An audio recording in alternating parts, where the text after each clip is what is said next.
প্রবাসী কার্ড, আপনারা অবশ্যই বুঝতে পারছেন প্রবাসী কার্ড। এর আগে বিভিন্ন ধরনের বাংলাদেশি যারা সারা পৃথিবীতে বিভিন্নভাবে বিভিন্ন দেশে রয়েছে, তাদের জন্য বর্তমান প্রধানমন্ত্রী প্রবাসী কার্ড দিবে এই 2 মাসের মধ্যে, একথা বলেছেন। এর আগে বিএমইটি কার্ড ছিল, যেটা প্রবাসী কার্ডের মতোই কিছুটা, তবে বিএমইটি কার্ডের চাইতে প্রবাসী কার্ডের একটু সুন্দর হবে। ব্যাংকিং সুবিধাটা আপনার বিএমইটি কার্ডে নেয়, কিন্তু প্রবাসী কার্ডে এই ব্যাংকিং সুবিধাটা পাবেন।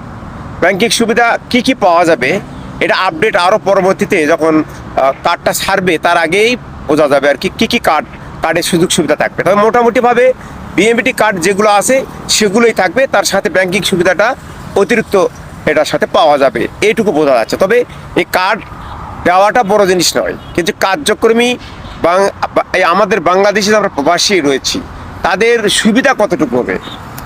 এর আগে বিএমটি কার্ড দেওয়ার আগেও তো বিভিন্ন ধরনের প্রতিশ্রুতি ছিল যে এটা একটা সুবিধা পাবে, এটা হবে, আসলে সেটা তেমন কাজে আসে নাই। আর এই প্রবাসী কার্ডটাও কি শুধু দেওয়ার উদ্দেশ্যে দেওয়া, না কোনো কাজে আসবে সাধারণ প্রবাসীদের জন্য, এটা দেখার বিষয়। এটা সময়ই এটা বলে দিবে আসলে এই কার্ডটা কি কাজে আসবে। কারণ এখন কার্ড দিচ্ছে খুব হাসি খুশি, খুব আনন্দিত হওয়ার এত কিছুই নেই, কারণ আমরা এখান থেকে কি সুবিধা পাবো, তারপরে বোঝা যাবে আসলে প্রবাসী কার্ডটা কতটুকু আমাদের কাজে আসতো। এর আগে কিছুই বোঝা যাবে না। সুতরাং আমাদেরকে অপেক্ষা করতে হবে প্রবাসী কার্ড যে দিচ্ছে 2 মাসের মধ্যে দেওয়ার পর এর সুবিধাটা কি, পরবর্তীতে আপডেট আমরা জানতে পারবো, এবং আমি এই ভিডিওর মাধ্যমে আপনাদের জানাবো ইনশাআল্লাহ। ওকে, আল্লাহ হাফেজ।